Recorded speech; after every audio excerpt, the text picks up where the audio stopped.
জামাইকে হোটেল স্টাইলে পরোটার হালিম খাইয়ে এবারের মতো শীতকালকে বিদায় দিয়ে দিলাম। আসসালামু আলাইকুম এভরিওয়ান, কেমন আছেন সবাই? আশা করছি সবাই অনেক অনেক ভালো আছেন। আমিও আলহামদুলিল্লাহ ভালো আছি। শীতকাল তো চলেই যাচ্ছে, আর বলতে গেলে এখন দিনের বেলা একেবারেই শীত পড়ে না, রাতের বেলা একটু একটু শীত পড়ে। আর এই শীতের মধ্যে ধোয়া ওঠা হালিম খেতে আমার কাছে খুবই ভালো লাগে। আমার হাজব্যান্ড বেশ কিছুদিন আগেই গরুর বট কিনে নিয়ে এসেছিল, কিন্তু আমি সেগুলো আলাদা করে রেখে দিয়েছিলাম হালিম খাওয়ার জন্য। আমার কাছে গরুর মাংসের চেয়ে গরুর বট দিয়ে হালিম খেতে সবচেয়ে বেশি ভালো লাগে। প্রথমে আমি গরম পানি দিয়ে হালিম মিক্সারটা একটা ঢাকনা দিয়ে ঢেকে রেখে দিয়েছি 1 ঘন্টার জন্য। গরম পানিতে ডালগুলো ভিজতে ভিজতে এদিকে আমি গরুর বটগুলো রেডি করে নেব। একটা হাঁড়িতে বেশ কিছু তেল দিয়ে পেঁয়াজগুলো আমি বেরেস্তা করে নিয়েছি। এরপরে যে বটগুলো রেখে দিয়েছিলাম সেইগুলো দিয়ে দিছি। 2 মিনিটের মতো বটগুলো জাল করে তারপর এর মধ্যে হালিম মিক্সারের যে মশলাগুলো ছিল সেটা দিয়ে দিয়েছিলাম। তারপরে এক এক করে সব ধরনের গুঁড়া মশলা দিয়ে ভালো করে কষিয়ে নেব।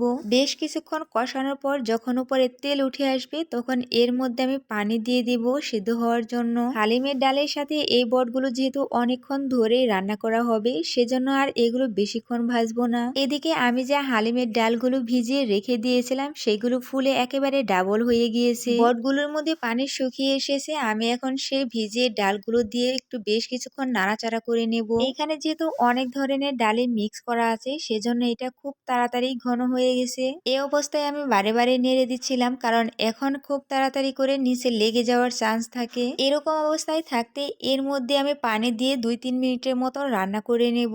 ডালের পানিটা কমে আসতে আসতে অপর দিকে আমি হোটেল স্টাইলে পরোটা বানিয়ে নেব।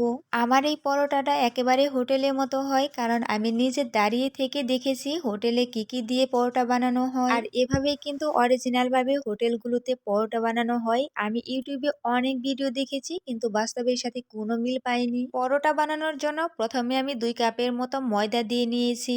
এখন এর মধ্যে আমি গুঁড়া দুধ দিয়ে দিচ্ছি 3 চামচের মতো।